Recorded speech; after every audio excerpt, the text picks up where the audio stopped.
It began on a quiet September morning in Cottonwood Heights, Utah, a small, peaceful suburb where families waved to each other across manicured lawns. No one imagined that inside one of those homes, a dark secret was buried. Matthew Johnson, 51 years old, a respected Utah National Guard officer, husband, and father of 3. He'd spent years serving his country and was finally settling into civilian life. His wife, Jennifer, was known for her bright smile and deep devotion to her kids.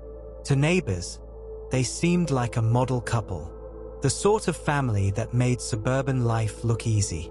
But in the days leading up to September 21st, 2024, something changed.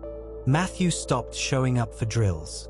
He didn't answer texts, didn't call his parents, didn't check in with his unit. At first, friends assumed he'd taken some time away. But when an entire week passed with silence, worry began to grow. On September 28th, his wife walked into a local police station and filed a missing person report. She told detectives that Matthew had left home after an argument, saying he needed space. He was supposed to be gone for just a few days, but now he hadn't come back. Detectives began their work the way they always do. They traced his cell phone. It pinged once, just blocks from his house, and then went silent forever. They searched for his truck. It was found parked a few streets away, keys inside, and his phone still sitting in the console. No signs of a struggle. No signs of a break-in. Just a man who seemed to vanish. When police visited the Johnson home, something felt off. The place smelled strongly of cleaning chemicals. The carpet in the bedroom looked new, and beneath the bed, investigators noticed small, dark stains that tested positive for blood.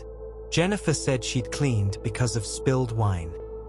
Detectives weren't convinced. They found receipts for a brand new mattress and multiple purchases of bleach, gloves, and plastic sheeting, all made within 48 hours of Matthew's disappearance. Still, without a body, there was no proof a crime had even occurred. As weeks passed, the case grew colder, until one phone call changed everything. A man, who wished to remain anonymous at first, contacted the police. He said he had information about Jennifer Gledhill. He told detectives they'd been seeing each other for several months, and that recently, Jennifer had told him something horrifying. At first, he thought she was joking. She told him that Matthew wasn't around anymore, that he wasn't a person now. Her words chilled him, but when she began describing what she'd done, in disturbing detail, he realized this wasn't a confession of emotion. It was a confession of murder. Police brought the man in for questioning. He showed them text messages, voice notes, even photos of handwritten notes she'd sent him. In one message, she asked him how long it would take for a body to disappear in Utah's desert. In another, she wrote, "He's gone. It's over. But I need your help to move something." Detectives recorded a controlled phone call between the two. And on that call, she admitted it all. She said she shot Matthew while he was asleep, that she moved his body using a rooftop storage container, dragged it down the stairs, loaded it into her van, and buried him in a remote canyon. Investigators immediately obtained a warrant. When they searched the house again, they found traces of blood beneath new paint, fibers from the mattress in the garage, and a discarded top with matching DNA. But that wasn't all. Security footage from a nearby hardware store showed Jennifer buying a shovel, duct tape, and cleaning chemicals days before the murder. Her parents, Thomas and Rosalie Gledhill, appeared on surveillance visiting the home late at night. Police allege they helped her clean the scene. She'd even texted her father days before the killing. "I need $13K by Friday." He sent her $1,000 through Venmo. Money prosecutors say she used to cover expenses for her plan. The missing person case had become something far darker. Investigators charged Jennifer Gledhill with first-degree murder, abuse or desecration of a human body, multiple counts of obstruction of justice, and possession of controlled substances with intent to distribute. Her parents were charged as accomplices. Matthew Johnson's body still has not been found.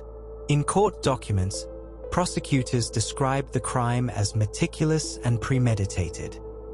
They said Jennifer wanted out of her marriage, but not out of the money.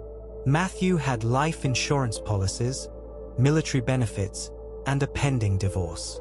To them, motive was clear.